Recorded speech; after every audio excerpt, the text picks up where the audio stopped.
images showing 那鉴于当前叙利亚局势， 국제뉴스 한반도 정세를 한눈에 황준호의 월드 리뷰.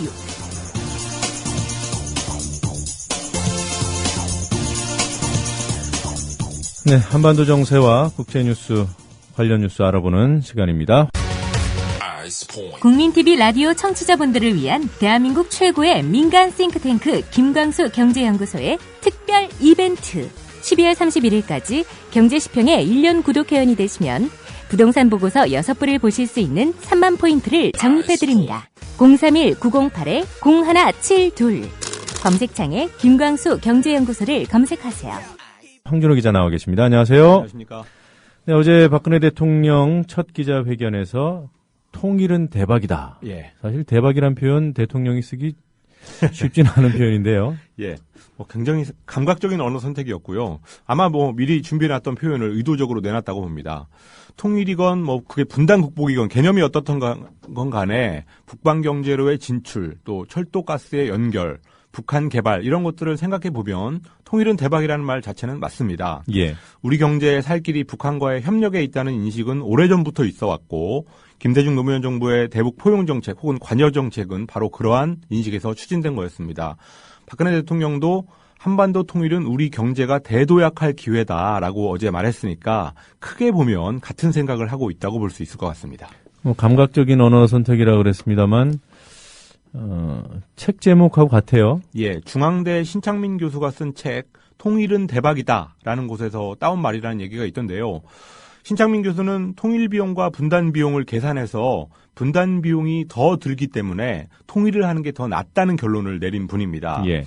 그런데 신창민 교수의 메시지는 단지 그렇게 통일 비용이 더 싸다 이런 의미에서 그치지 않는다는 것을 짚는 게 중요합니다. 김대중 노무현 정부 때 보수 진영에서는 북한에 퍼주기를 한다고 공격을 했었는데 신창민 교수의 책은 그 퍼주기론을 반박하는 의미가 있던 그런 내용이었습니다. 사실 퍼주기도 아니었지만 설령 어느 정도 북한에 떠주기를 했더라도 그게 우리 경제의 미래에 훨씬 더 도움이 된다라는 메시지가 그 책에 들어있었습니다. 그런 점에서 이왕 신창민 교수의 책 제목과 같은 얘기를 했다면 대통령이 퍼주기론이라는 것을 박근혜 정부 스스로 접는 게 우선이 돼야 되지 않을까 싶습니다. 네, 표현은 그 책에서 따왔지만 의미를 달리 볼 수 있지 않을까 하는 생각도 들던데. 그렇습니다. 예. 박근혜 대통령 통일론에 대한 우려가 있지 않습니까? 어제 기자회견에서는 통일론이 뭔지 명확히 나오지는 않았지만 결국 북한을 흡수하는 통일을 염두에 둔 게 아니냐 이런 지적이 있습니다. 남재준 국정원장이 얼마 전에 2015년 통일을 얘기했다고 해서 논란이 되던 적이 있었는데 그거는 분명한 흡수 통일론이었고 그러다 보면 박근혜 대통령도 마찬가지 아니냐라는 해석이 있습니다.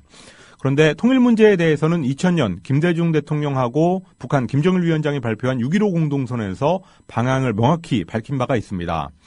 6.15 공동선언 1조에서는 통일 문제를 우리 민족끼리 자주적으로 하자라고 했었고 2조에서는 남측의 연합 제한과 북측의 낮은 단계 연방 제한이 공통점이 있으니까 그 방향으로 통일을 지향시켜 나가자 이런 합의를 했었습니다. 6.15 선언에서 말하는 통일이라는 것은 흡수 통일이 아니라 서로의 체제를 존중하고 공존하는 방향의 통일이었는데요.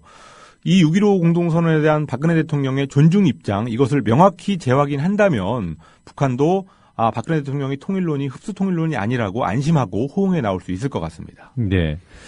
박 대통령이 어제 이런 말도 했나요? 미국, 중국, 러시아 정상들과 남북 통일에 관한 공감대를 형성했다. 예. 네. 어떻게 볼 수 있어요? 조선일보가 대통령의 그 말을 어제 박근혜 대통령이 처음 밝혔다고 의미를 아주 크게 부여했던데요. 네. 이 문제는 상당히 조심스럽게 봐야 될 것 같습니다.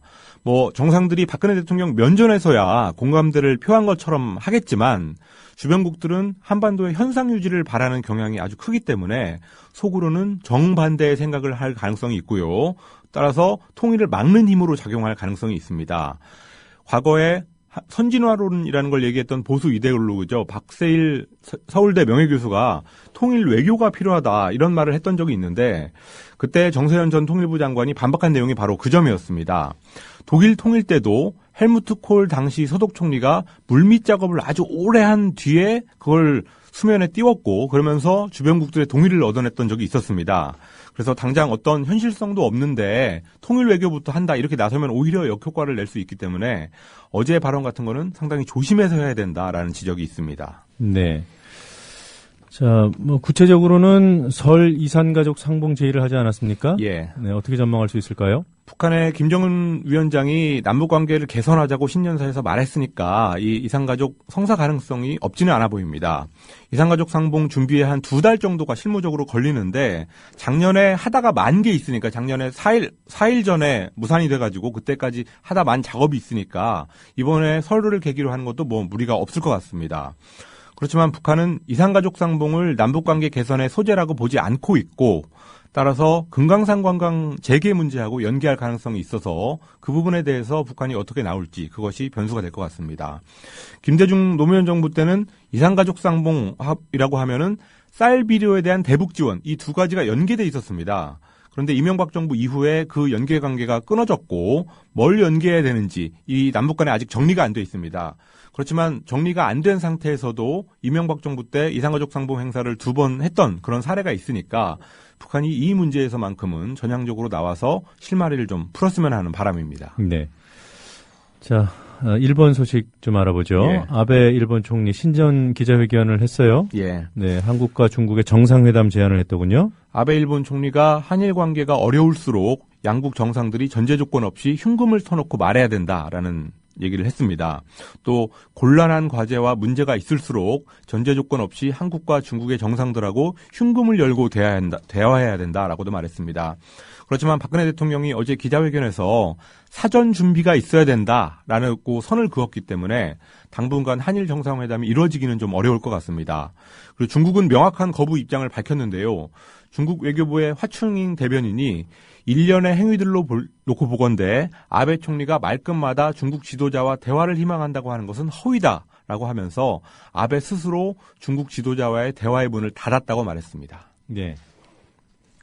자, 오바마 미국 대통령 새 화두로 소득 불평등 해소를 꺼내들었군요. 오는 28일에 연두교서라고 부르는 신년 국정연설을 의회에서 하게 되는데요. 최저임금 인상과 장기 실업수당 연장 이런 것들을 포함한 소득 불평등 해소 방안이 집중적으로 다뤄질 거라고 워싱턴 포스트가 보도했습니다. 최저임금에 대해서는 현재 7.25달러에서 10달러 이상으로 올리는 방안을 제안할 것으로 보이는데요. 뉴욕타임스도 작년 말에 냈던 기사하고 똑같은 기사를 이번에 워싱턴 포스트도 낸 걸 보면은 거의 확실한 얘기로 보입니다. 오는 11월 중간선거의 승리를 위한 승부수인데요. 민주당이라든지 또 브루킹스 연구소 같은 민주당 계열의 연구소에서도 최저임금을 유일하게 승산 있는 이슈라고 보고 있습니다. 네. 이라크 상황이 다시 나빠지면서 미국의 재파병론이 고개를 들고 있어요. 이라크의 팔루자라는 주요 도시가 알카에다하고 연계된 순위파 무장단체한테 장악됐고 또 다른 도시도 수중에 들어갔는데요. 이라크가 이렇게 뚜렷한 내전 상황으로 들어가면서 미군 재파병론이 나오고 있습니다. 그러나 존 케리 미 국무장관은 이라크 정부를 지원하기는 하겠지만 미군 지상군을 파병하지는 않겠다고 일단 선을 그었습니다. 이라크의 상황은 이라크 사람들끼리의 싸움이라고 규정했습니다.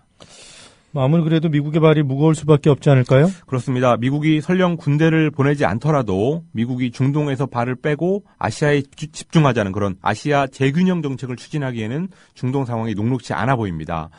중동에서 미군이 나가면서 힘의 공백이 생겼고 그 공백을 시아파를 대표하는 이란 그리고 수니파를 대표하는 사우디아라비아가 지금 메우려 하고 있다라고 뉴욕타임스가 진단했는데요. 그런 점에서 미국의 발걸음을 무겁게 하고 있습니다. 이라크 상황이 어지러워진 것도 그렇고 또 이란과 사우디가 시리아 내전에 지금 판을 키우고 있기 때문에 미국의 계산이 아주 복잡해지게 됐습니다. 네, 오늘 여기까지 듣도록 하겠습니다. 잘 들었습니다. 감사합니다. 네, 황준호 기자였습니다.